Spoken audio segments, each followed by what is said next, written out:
job was simple. Save the country I love from being destroyed.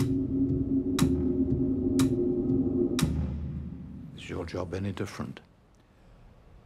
A new film about a team of secret agents searching for a Nazi officer hits the big screen this weekend. Movie writer Mike Scott, NOLA.com, the Times-Picayune, is here with a preview of Operation Finale and other movies appearing at theaters. Thanks for being here. Thank you for having me. So we know it's the Labor Day weekend. Right. You're telling me a little slow sometimes for the box office. It's usually a little slow this weekend, and because it's slow, I guess it's a chicken and the egg thing. Is it slow because they don't release a lot of good movies this weekend, or they do not release a lot of good movies this weekend because it's slow at the box office?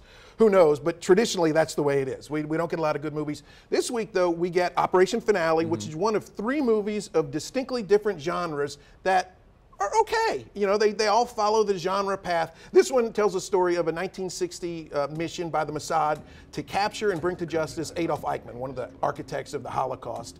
And it's an amazing story to start with, but it's been told a few times already.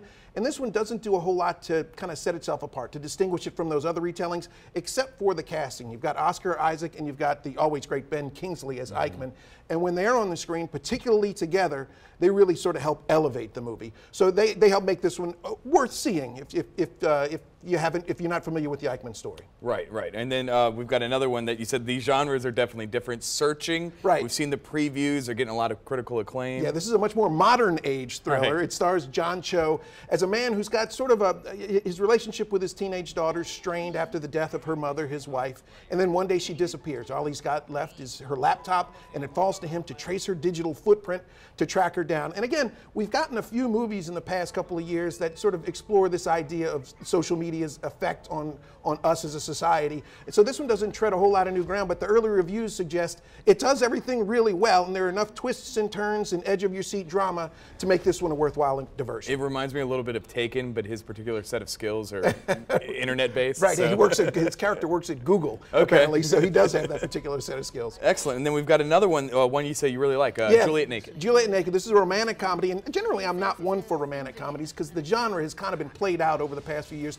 But this one, again, puts it together really nicely. It stars Rose Byrne as a bored 30-something English woman who stumbles into a relationship with the reclusive 1990s rocker played by Ethan Hawke, who also happens to be the idol of her longtime boyfriend.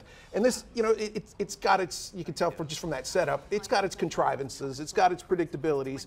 But as I say in my review on NOLA.com and the Times-Picayune, good romantic comedies like this one have a way of making you overlook, they charm you into overlooking those flaws. And that's exactly what this one does. It ends up being just a nice movie. You'll leave the theater smiling and probably humming Waterloo Sunset by the Kinks because it's got an awesome soundtrack, and it'll just make you happy. This was my favorite movie of the week. Excellent. Thanks so much, movie writer Mike Scott. Absolutely. Definitely one to check out. And as Shelby Latino tells us, it might be rainy out there, so a good weekend to check out the movies.